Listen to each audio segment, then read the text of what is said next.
The setting of Guild Wars 3, stepping into Ancient Orr, a familiar setting in an unfamiliar time. Learn why this era is perfect for veterans and new players alike. June 11, 2026.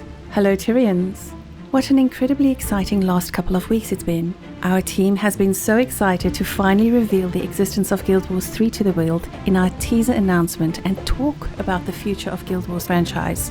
Now that we've made it past the big reveal, we get to start telling you about all the exciting details of the game we've been working on for several years behind closed doors. This is the first in a series of blogs that will cover an array of topics from now through the launch of Guild Wars 3, giving us a chance to share the details about the game, explain the decisions we are making, and provide other insights into what we believe will make this an entirely new and special adventure for MMO players who have been to Tyria before or who are joining us for the very first time. If we're going to start at the beginning, it's only fitting that we start with the setting and timeline of our game, which is very much an origin story in itself.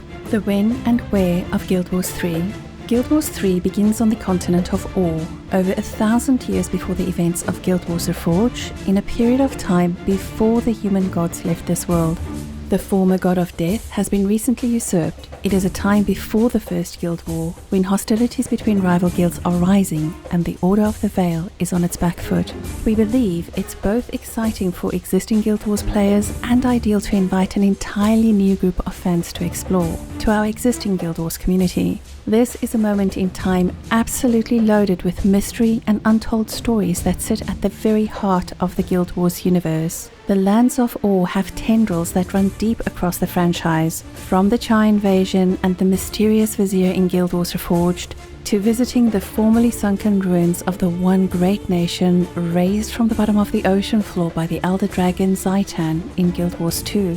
Orr is connected to the disappearance of the human gods from our world, the origins of the Guild Wars themselves, and the name behind the entire franchise.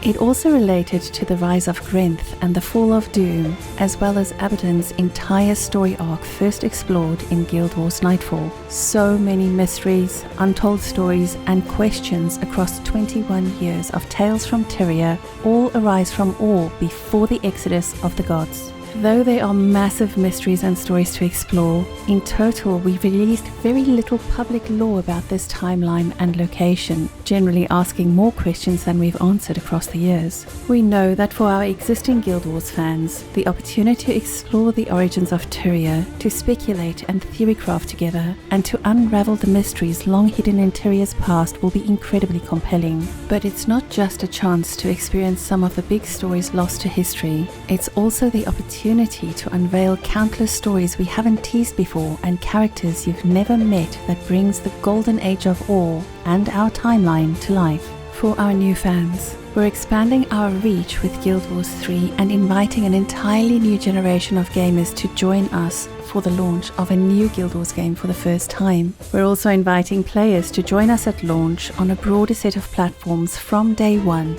not just our own ArenaNet platform. Players on PlayStation 5, Steam, and our standalone client will be able to join those playing on their ArenaNet accounts from the very beginning, making this by far the largest Day 1 launch in Guild Wars franchise history. This timeline is one that's new for everyone and doesn't require you to have played any previous Guild Wars game to understand what's going on.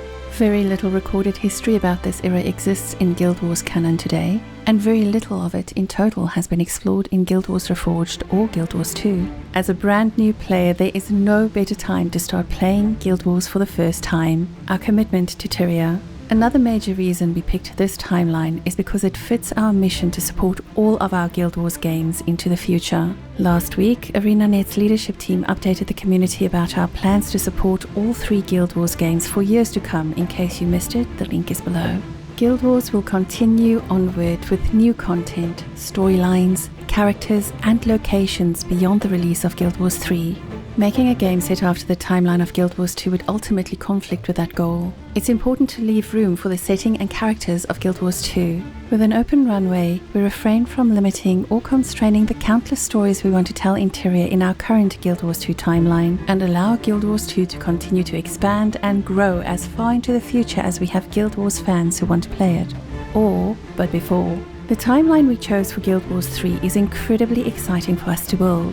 A storyline and setting that focuses on just one region of the world is a big shift from the previous Guild Wars games at launch and a very intentional decision for us. In the past, we've told a lot of stories where the stakes kept getting bigger and bigger, often centered around threats that spanned the entire world. Those stories have been an important part of Guild Wars, but as we started thinking about the future, we found ourselves more interested in a different kind of experience. Guild Wars 3 begins from a much more grounded place. It is a story about Orr, about the people who live there, and about a guild trying to find its place in a world that's full of opportunity, tension, and change. That doesn't mean the stakes are less compelling. It means they're closer and more personal. Instead of threats being distant or abstract, the things you do have a more immediate impact on the world around you. You'll see the results of conflicts play out in the places you spend time in, and over time, your relationship with those places and most importantly, the people who live there will start to evolve. Focusing on Orr as our starting point also lets us approach the world in a different way than we have in the past. Rather than spreading across multiple regions right away, we've been able to spend time going deeper, building a version of Orr that's more layered, more detailed, and more interconnected than anything we've done before. You'll find a more seamless world with fewer loading screens than previous Guild Wars games. It's a much more contiguous space. And as you expect, it's a world that we can continue to build on and evolve in a meaningful way as the game grows. The game systems and content are designed to deliver gameplay depth. The world is designed to reward curiosity, exploration, and most of all, return visits where you can find entirely new experiences in places your character has previously adventured. Orr is where we're beginning this journey, not where it ends. As we look to the future, we're excited about the opportunity to expand our horizons and explore more of Tyria in this era, both the places you already know and others we've only ever hinted at before. There is a call to sign up to the newsletter and beta, stay connected with the latest ArenaNet and Guild Wars 3 news, and get a chance to play Guild Wars 3 very first when the beta begins in fall 2027.